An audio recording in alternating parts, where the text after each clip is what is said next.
Hey there. I wanted to come on and share with y'all a realization that I've had recently.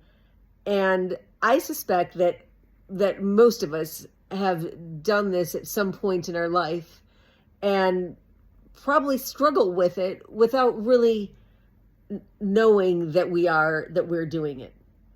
And it's around self-abandonment. And it's something that, like I said, I have done throughout my life.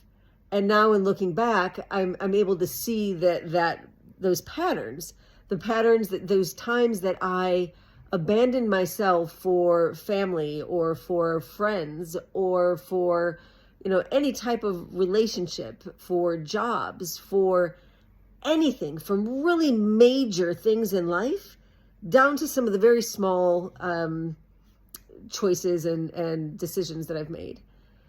And what I've noticed in that abandonment, it sort of became a bit of an addiction. I abandoned myself for the sake of, say, kindness or compassion. Like, that was something that I held in high regard. That was the lens through which I wanted to see the world. And it really is. It's very much part of who I am. But that became a problem in and of itself when I didn't know how to approach something, when I didn't know how to work through a situation or a problem. I always said, oh, apply compassion, apply kindness and whatever. That doesn't mean I was always gentle or that I was sweet or anything along those lines, but it meant that I tried to make a decision with the highest and greatest good of everyone involved in mind.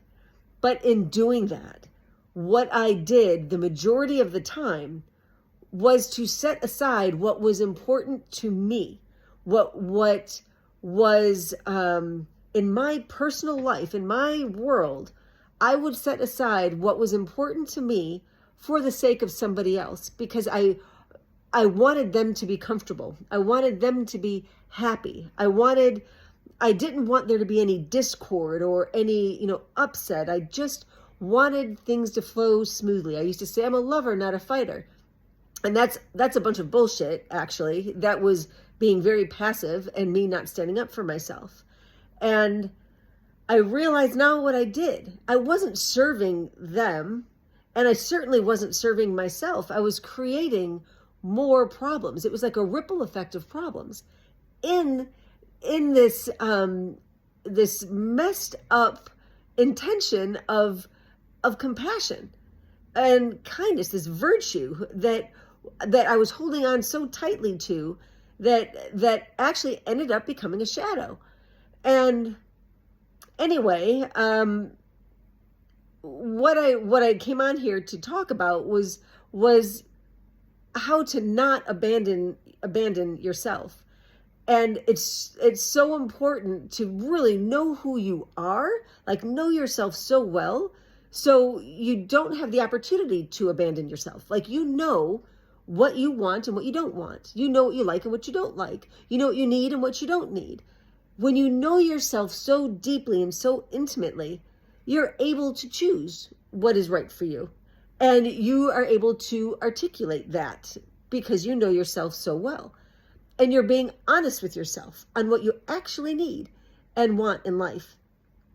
So, yeah, it keeps us in check. It keeps us in our highest integrity when we don't set ourselves aside, when we don't put ourselves on the back burner, not for anything, not for anybody, not anytime, anywhere. And I am talking about even the deepest of things. And this is where people like to turn a blind eye.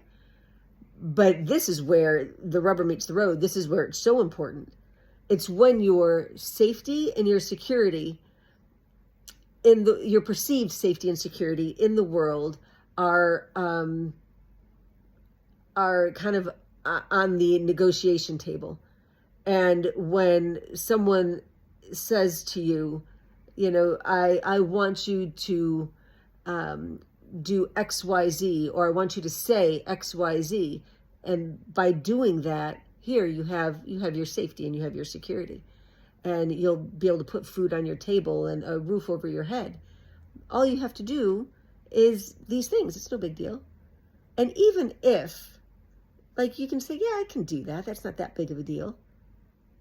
If you say that, but there's somewhere deep inside of you that really doesn't want to, you really don't want to do that thing or say that thing or act that way, but you do it anyway, even if it's that big, that small, tiny little thing, if you're doing it, you're compromising yourself. You are abandoning yourself. And the ripple effect of that will be enormous. So I'm here to tell you that when you choose yourself, regardless of what's on that negotiation table, if you choose yourself above anything else, the universe will see that. The universe will have your back. Nobody else is going to have your back. If you don't choose you, nobody else, no other person out there is going to have your back and say, oh, I'm going to take care of you. Don't you worry. No, they're taking care of themselves. And I'm not saying this is a dog-eat-dog world. It's not about that. You can do things for other people, but just don't do it by abandoning what you want and need in life. Show up for yourself first, and the universe will too. And that's all I have to say. Yeah. All right. Y'all have a good night. All right. Bye.